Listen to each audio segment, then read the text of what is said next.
ഇന്നത്തെ ഏറ്റവും പുതിയ വീഡിയോയിലേക്ക് ഒരുക്കും സ്വാഗതം. മാരീസൺ എന്ന തിയേറ്ററുകളിലേക്ക് എത്തിയ ഫഹദ് വടിവേലി കോംബോ പ്രധാന കഥാപാത്രങ്ങളെ അവതരിപ്പിച്ച തമിഴ് സിനിമയാണല്ലോ. ഈ ഫീൽ ഗുഡ് കോമഡി ത്രില്ലർ വിഭാഗത്തിൽ പെടുന്ന സിനിമയുടെ ആദ്യ പ്രീമിയർ ഷോസ് റെസ്പോൺസ് എല്ലാം തന്നെ ഇന്നലെ രാത്രി മുതൽ തന്നെ വന്നു തുടങ്ങിയതാണ്. ഇപ്പോഴത്തെ സിനിമയുടെ റെഗുലർ ഷോ പൂർത്തീകരിക്കുകയാണ്. ആ അഭിപ്രായങ്ങൾ കൂടി പുറത്തു വരുമ്പോൾ ആദ്യത്തെ പ്രിവ്യൂ ഷോ റിപ്പോർട്ട്സ് ശരിവയ്ക്കുന്ന രീതിയിൽ, എന്നാൽ അതോടൊപ്പം തന്നെ മറ്റു ചില അഭിപ്രായങ്ങളെല്ലാം തന്നെയാണ് മാരീസനെ കുറിച്ച് വന്നുകൊണ്ടിരിക്കുന്നത്. അത് പ്രകാരം ഇപ്പോൾ അവറേജ് ഡീസന്റ് പോസിറ്റീവ് അഭിപ്രായങ്ങളാണ് മാരീസൺ എന്ന സിനിമ നേടിയെടുത്തിരിക്കുന്നത്.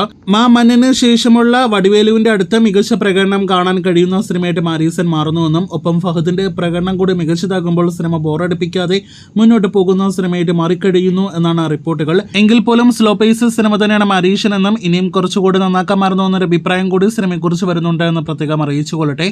എന്തായാലും മെയ്യടക്കൻ എല്ലാം തന്നെ ഇഷ്ടപ്പെട്ടവർക്ക് ഒരുപക്ഷെ മാരീസനും ഇഷ്ടപ്പെടാൻ സാധ്യതയുണ്ട് എന്ന് തന്നെയാണ് ആദ്യ അഭിപ്രായങ്ങൾ പുറത്തു വരുമ്പോൾ വ്യക്തമാകുന്നത്. മികച്ച അഭിനേതാക്കൾ ഭാഗമായ സിനിമയാണ് മാരീസൺ എങ്കിൽ പോലും വലിയ പ്രതീക്ഷകളോടെയൊന്നും തന്നെ എല്ലാ സിനിമ ഇന്ന് തിയേറ്ററുകളിലേക്ക് എത്തിയിരിക്കുന്നത്. എന്തായാലും ഇനി നാം ഉറ്റുനോക്കുന്നത് സിനിമയുടെ ബോക്സ് ഓഫീസിലേക്കാണ്.